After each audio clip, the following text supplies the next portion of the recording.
ನಮಸ್ಕಾರ. ವೇದಿಕೆ ಮೇಲೆ ಇರೋಂಥ ಎಲ್ಲ ಗಣ್ಯರಿಗೆ ನನ್ನ ನಮಸ್ಕಾರ. ಈ ಒಂದು ಕಾರ್ಯಕ್ರಮಕ್ಕೆ ಆಗಮಿಸಿರೋಂಥ ಎಲ್ಲರೂ ಕೂಡ ನನ್ನ ನಮಸ್ಕಾರಗಳು.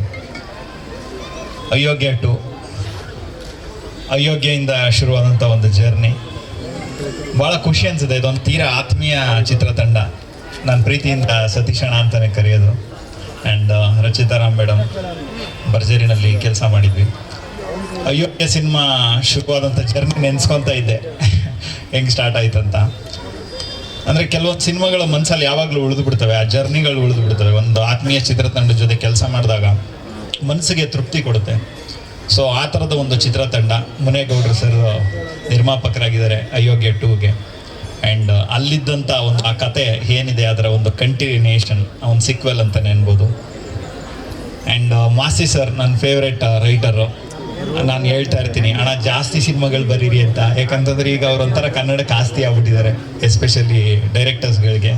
ಯಾಕಂತಂದರೆ ಒಂದು ಡೈಲಾಗ್ ಬರವಣಿಗೆ ಅನ್ನೋದೇನಿದೆ ಅದು ಯಾವಾಗಲೂ ಕೂಡ ಒಂದು ಸಿನಿಮಾನ ಎನ್ಹ್ಯಾನ್ಸ್ ಮಾಡುತ್ತೆ. ಅವ್ರು ಏನು ಅಂದ್ಕೊಂಡಿರ್ತಾರೆ ಅದು 2ರಷ್ಟು ಎತ್ತಿ ಹಿಡಿಯುತ್ತೆ ಒಂದು ಬರವಣಿಗೆ ಅನ್ನೋಂಥದ್ದು. ಆ್ಯಂಡ್ ಹಾಡುಗಳು ಅಷ್ಟೇ. ಈ ಸಂದರ್ಭದಲ್ಲಿ ಗುರುಗಳಾದಂಥ ಅರ್ಜುನ್ ಜನ್ಯ ಸರ್ನ ನೆನೆಸ್ಕೊಬೇಕು. ಯಾಕಂತಂದರೆ ನನ್ನ ಲಿರಿಕ್ಸಿಸ್ಟ್ ಆಗಿ ಲಾಂಚ್ ಮಾಡಿದಂಥವ್ರು ಅವರು. ನಾನು ಭಾಳಷ್ಟು ವೇದಿಕೆಗಳಲ್ಲಿ ಹೇಳಿದ್ದೀನಿ. ಆ್ಯಂಡ್ ಅವ್ರ ಜೊತೆ ಯಾವಾಗಲೂ ಬರೆಯೋಕ್ಕೆ ಕೂತಾಗ ಏನೋ ಒಂದು ಅದ್ಭುತ ಮ್ಯಾಜಿಕ್ಗಳಾಗ್ಬಿಡ್ತವೆ. ಸೊ ಆ ಥರ ಮೂಡಿ ಬಂದಂಥ ಸಾಂಗ್ಗಳು ಯೋಗ್ಯದಲ್ಲಿ ಎಲ್ಲ ಸಾಂಗ್ಗಳನ್ನೂ ಕೂಡ ಬರೆದಿದ್ದೆ. ಅದರಲ್ಲಿ ಏನಮ್ಮಿ ಖಂಡಿತ ನೀವೆಲ್ಲ ಕೇಳಿರ್ತೀರ, ದೊಡ್ಡ ಮಟ್ಟದ ಹಿಟ್ ಸಾಂಗು. ತುಂಬ ದೊಡ್ಡ ಜವಾಬ್ದಾರಿ. ಮತ್ತು ಅಯೋಗ್ಯ 2ಗೆ 1 ಸಾಂಗ್ 2 ಸಾಂಗ್ ಸಾಕು ಅಂತಿದ್ದೆ. ಇಲ್ಲ ಎಲ್ಲ ಬರಿಬೇಕು ಅಂತ ಗೆಳೆಯ ಬಿಟ್ಟಿಲ್ಲ. ಆ್ಯಂಡ್ ಸತೀಶಣ್ಣ ಇಲ್ಲ ಎಲ್ಲನೂ ಬರಿಬೇಕಂತ 2 ಸಾಂಗ್ಗಳ ಕಂಪೋಸಿಷನ್ ಆಗಿದೆ. ಖಂಡಿತ ನಿಮ್ಗಳ ಒಂದು ಎಕ್ಸ್ಪೆಕ್ಟೇಷನ್ ಏನಿದೆ ಅದನ್ನು ಖಂಡಿತ ರೀಚ್ ಆಗುತ್ತೆ ಅಂತ ನಾನು ಭಾವಿಸ್ತೀನಿ. ಆ್ಯಂಡ್ ಅರ್ಜುನ್ ಸರ್ ಕೆನಡಾದಲ್ಲಿದ್ದಾರೆ, ಅದರಿಂದಾಗಿ ಬರೋಕ್ಕಾಗಿಲ್ಲ. 15 ನಂತರ ಬರ್ತಾರೆ. ಆ್ಯಂಡ್ ಮುಂದಿನ ಪ್ರೆಸ್ ಮೀಟ್ಗಳಲ್ಲಿ ಖಂಡಿತ ಭಾಗವಹಿಸ್ತಾರೆ. ಅವ್ರ ಪರವಾಗಿ ನಾನು ಎಲ್ಲರೂ ಕೂಡ ಶುಭವಾಗಲಿ ಅಂತ ಕೇಳ್ತೀನಿ. ಆ್ಯಂಡ್ ಸತೀಶ್ ಸರ್ ಮತ್ತು ರಚಿತಾರಾಮ್ ಮೇಡಮ್ ಆ ಒಂದು ನಾನು ಅಯೋಗ್ಯ ಸಾಂಗ್ 100 ಮಿಲಿಯನ್ ಆದಾಗ ಒಂದು ಪ್ರೆಸ್ ಮೀಟಲ್ಲಿ ಹೇಳಿದ್ದೆ.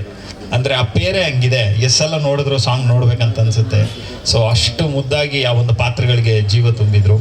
ಆ್ಯಂಡ್ ಎಲ್ಲೋ ನಮ್ಮ ಅಕ್ಕಪಕ್ಕದ ಮನೆಯಲ್ಲಿ ನೋಡೋ ಅಂಥ ಜೋಡಿ ಥರನೇ ಕಾಣಿಸುತ್ತೆ. ಆ ಪೋಸ್ಟರ್ ಇರ್ಬೋದು, ಅಷ್ಟು ನೈಜವಾಗಿದೆ ಆ ಫೋಟೋಶೂಟ್ ಇರ್ಬೋದು. ಆ್ಯಂಡ್ ಎಲ್ಲ ತಂತ್ರಜ್ಞರಿಗೆ ಶುಭವಾಗಲಿ, ಎಲ್ಲ ಕಲಾವಿದರಿಗೆ ಶುಭವಾಗಲಿ, ನಮಗೂ ಶುಭ ಕೋರಿ ನಾನು ಕೇಳ್ಕೊತೀನಿ. ಒಳ್ಳೇದಾಗಲಿ ಎಲ್ರಿಗೂ. Thank you so much Chetan sir. ಮತ್ತು ಇದೀಗ ಸುಂದರರಾಜ್ ಸರ್.